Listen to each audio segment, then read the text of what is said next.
반갑습니다. 김지영 목사입니다. 우리가 현장에서 전도를 하다 보면 깜짝 놀랄 만큼 많은 TCK, 다민족 어린이 청소년들을 만나게 됩니다. 점점 우리나라가 저출산 고령화로 말미암아 인구가 줄어들고 있는데 거기에 반비례해서 그만큼 다민족 인구가 지금 늘어나고 있습니다. 저희가 어렸을 때만 해도 우리나라는 단일민족 국가다. 이것을 큰 자부심을 섞어서 저희가 교육을 받은 세대예요. 그런데 지금 세계보고마라는 언약 안에서 보면은 단일민족 국가다. 이것이 그렇게 자부심을 가질 일은 또 아닌 것 같더라고요. 지금 우리가 원하든 원하지 않든 모든 문화와 사회 흐름이 다민족 국가를 향하여 가고 있습니다. 2023년도 뉴시스 기사에 보면요. 전 교생의 30% 이상이 다민족 학생인 학교가 71개 달한다고 나와 있고요. 또 2022년도 11월 문화일보 기사에도 보면은 총 인구의 4%가 외국인이다. 지금 한국은 다문화 사회를 넘어서 다민족 국가를 향하여 가고 있다. 이렇게 지금 통계가 나오고 있습니다. 실제로 저희 지역에서 전도를 해봐도요, 많은 외국인들을 만날 수 있는데, 부모 세대 외국인, 이렇게 이민 오신 1세대 외국인들을 보면 거의 다 이제 식당에서 서빙을 하시거나, 뭐 공장, 뭐 밭일, 이런 곳에서 근무하시면서 돈을 버시는 분들이 많아요. 그런데 그분들이 또 대화를 해보면요, 자기 나라에서는 의사셨던 분도 있고요. 또 자기 나라에서는 대학에서 강의를 하던 그런 교수이셨던 분들도 있더라고요. 그러니까 자기 나라에서는 이런 학위도 있고 자격증도 있는데 그게 우리나라에서는 일단 언어도 통하지 않고 그 자격증이 인정이 안 되니까 어쩔 수 없이 이렇게 육체 노동 하시면서 살고 있습니다. 그런데 그들의 아이들은 어떨까요? 우리가 TCK라고 부르는 다민족 어린이, 다민족 청소년들이 지금 우리 아이들과 함께 학교에서 배우고 자라고 있습니다. 이 아이들이 자랐을 때는 부모 세대와는 다르게 여러 전문직을 가지고 우리 사회를 움직이는 중추적인 역할을 하고 있을 수도 있습니다. 갈수록 인구 절벽 시대이기 때문에 사실은 우리나라 사회 전체에 있어서나 또 교회에 있어서나 다민족 국가에 맞는 그런 수용성을 갖추지 않으면 존립 자체가 어려운 상황입니다. 그래서 렘넌트를 기르는 저와 여러분이 우리가 TCK를 길러야 됩니다. 우리 마음에 입으로는 세계보고마를 외치면서도 마음 안에 왠지 외국인이라고 하면 꺼려지고 멀리하게 되는 이 마음의 벽을 허물어야 됩니다. 하나님께서는 처음부터 언약 백성들에게 세계보고마를 말씀하셨습니다. 그리고 내가 있는 곳에서 아이들의 뜰, 이방인의 뜰, 치유의 뜰, 세 가지 뜰을 만드는 것이 하나님 계획입니다. 내가 있는 곳에서 어떻게 아이들의 뜰 만들 건가요? TCK 말고는 답이 없습니다. 내가 있는 곳에서 어떻게 이방인의 뜰을 만들 건가요? 내 마음에 있는 이 불신앙과 차별의 이 흑암부터 무너뜨려야 됩니다. 내가 있는 곳에서 어떻게 치유의 뜰을 만들 건가요? 지금 우리나라에 들어와 있는 많은 다민족들이요, 실제 통계에 드러나지 않지만 사실상 정신 문제, 영적 문제로 많은 어려움을 겪고 있습니다. 이들이 의료 건강보험이 제대로 혜택을 못 받거나 또는 우리나라에서 비자를 연장하는데 불이익을 볼까 싶어서 드러내지는 못하고 숨겨진 상태에서 영적 문제, 정신 문제 고통받는 외국인들도 되게 많다 이 말이에요. 그래서 지금 나오는 아이들의 뜰, 이방인의 뜰, 그리고 치유의 뜰은 우리가 이 다민족 선교, 와 있는 237 선교를 마음에 담지 않고서는 사실상 이루어지기 힘듭니다. 저와 여러분을 통해서 정말 언어의 장벽을 넘어서서 237 나라 살릴 수 있는 미래 망대들이 세워지기를 예수님 이름으로 축원드립니다. 기도합니다. 하나님 은혜를 감사합니다. 이 시간에도 전국과 세계에 하나님께서 이루실 세계복음화를 마음에 담고 후대를 기르고 있는 모든 부모 교사들에게 성령의 충만함을 부어 주시옵소서. 미래 망대를 세울 절대 망대들이 일어나게 하소서. 살아계신 예수님 이름으로 기도합니다. 아멘.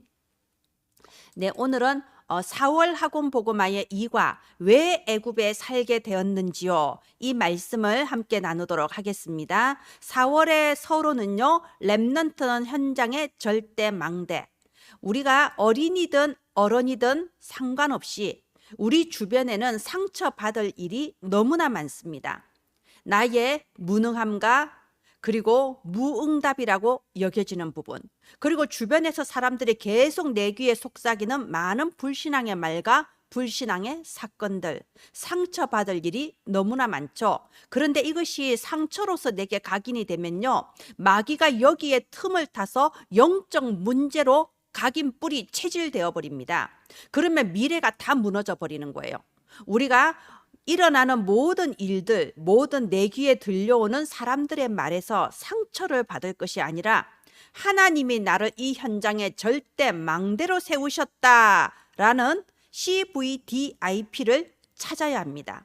우리 선생님, 부모님들이 그래야 되고요. 또 우리가 기르는 후대에게 이것이 전달되기를 바랍니다. 우리가 4월에는 요게벳, 모세 나오죠. 만약 요게벳이 그리고 또 모세가 이 현장의 상황들 때문에 상처를 받았다면 어떻게 출애굽의 역사가 일어날 수 있었겠습니까? 이런 어렵고 이런 힘든 상황에 하나님께서 나를 절대 망대로 부르셨다. 여기에 대한 확신이 있었기 때문에 이들이 하나님의 뜻대로 온전히 심부름하여서 출애굽의 대역사가 일어날 수 있었죠. 그래서 우리 렘넌트들은 지금 어릴 때부터 하나님이 위로부터 내려주시는 그 힘을 얻을 수 있어야 됩니다. 내 상황에 상처받고 환경에 무너지는 것이 아니라 하나님이 나에게 주시는 영역, 지력, 체력, 경제력, 인력을 내 것으로 누릴 때 이런 사람을 보고 영적 서밋이라고 하죠. 우리 렘넌트들이 날마다 삶 집중을 통해서 내 영을 살리는 기도, 나의 뇌를 살리는 호흡으로 위로부터 내려주시는 오력을 누릴 때 미래를 위하여 하나님이 세워나가시는 절대 망대 영적 서밋이 될 수 있습니다. 네, 4월 학원 복음화 중에서 오늘은 2과 왜 애굽에 살게 되었는지요 내용을 보도록 하겠습니다. 우리 이번 2과에는 핵심 한 문장을 원래 사명을 회복해요 이렇게 잡았습니다. 1대지가 이스라엘의 원래 사명은 무엇이었을까요? 하나님께서는 이스라엘에게 처음부터 세계복음화라는 언약을 주셨어요. 처음부터 세계복음화라는 사명을 주고 선택하시고 부르신 거예요.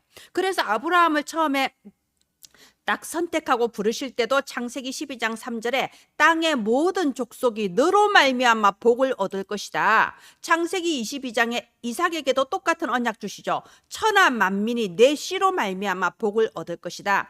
하나님께서 이스라엘을 선택하시고 이스라엘을 구원하시고 언약을 주셨는데 처음부터 세계복음화라는 그 사명 안에서 이 모든 은혜와 축복을 부어주신 거예요. 그런데 이스라엘이 이걸 잃어버린 거예요. 그러니까 재앙이 닥치는 거죠. 그래서 이대지가 애굽은 어떤 나라인가요? 이렇게 나온 거예요. 자, 보십시오. 하나님께서는 요셉 시대에 큰 7년의 대기근을 일어나게 하시고 그것을 미리 대비하기 위해서 요셉을 애굽에 보내셨어요. 그리고 이 요셉을 통하여서 애굽의 나라를 살리고 애굽 주변의 모든 주변 국가도 살리고 야곱의 가문도 살리고 생명 살리는 역사를 이루셨어요. 그런데 왜 하필이면 애굽으로 보내셨습니까?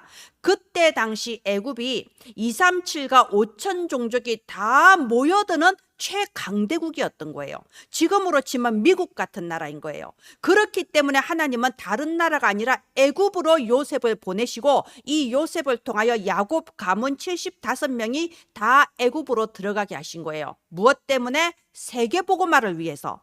그런데 이스라엘이 이 언약, 이 원래 사명을 잃어버린 겁니다. 그러니까 재앙이들이 닥친 거죠. 이렇게 핍박을 가하고요, 노동을 시키고요, 심지어 아들이 나오면 바로 죽여라, 이런 비극적인 사태가 무엇 때문에 일어났다고요? 애굽이 나쁜 놈인 게 아니고요, 내가 사명을 놓쳐서 그렇다, 이런 깨달음이 있어야 됩니다.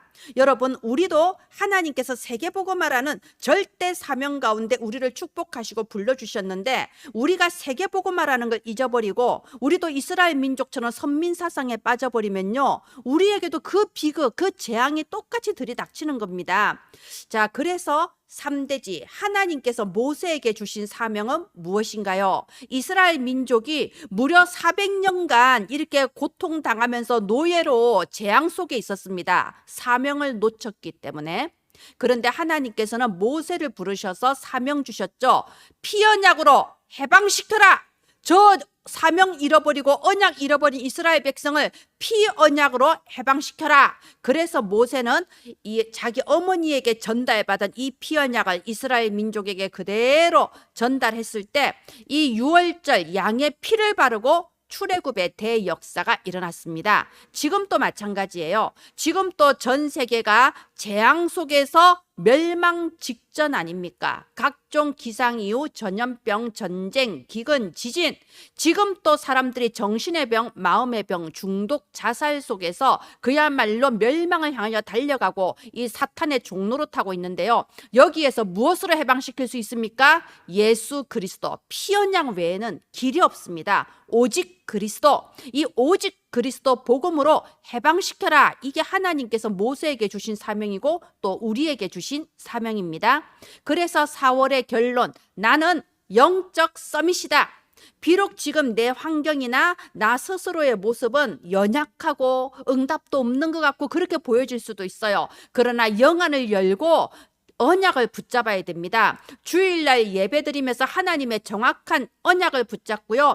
6일 동안은 삶집중 기도를 통해서 하나님이 주시는 오력의 힘을 누리는 거예요. 이런 사람이 영적 서밋입니다. 저와 여러분 그리고 후대를 기르는 많은 부모님, 교사님 그리고 우리의 후대들이 정말 하나님께서 주시는 이 오력의 힘을 예배와 기도를 통하여 누리는 영적 서밋 되기를 바랍니다. 그래서 저와 여러분을 통하여 지금 또 노예되어 있고 지금 또 재앙당하고 있는 237 나라에 예수 그리스도 피 언약으로 완전히 해방시키는 모세 같은 그런 렘넌트들이 일어나게 될 줄 믿습니다.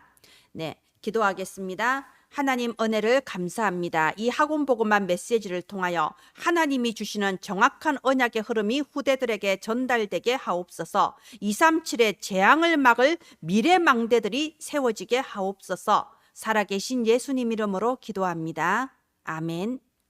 감사합니다.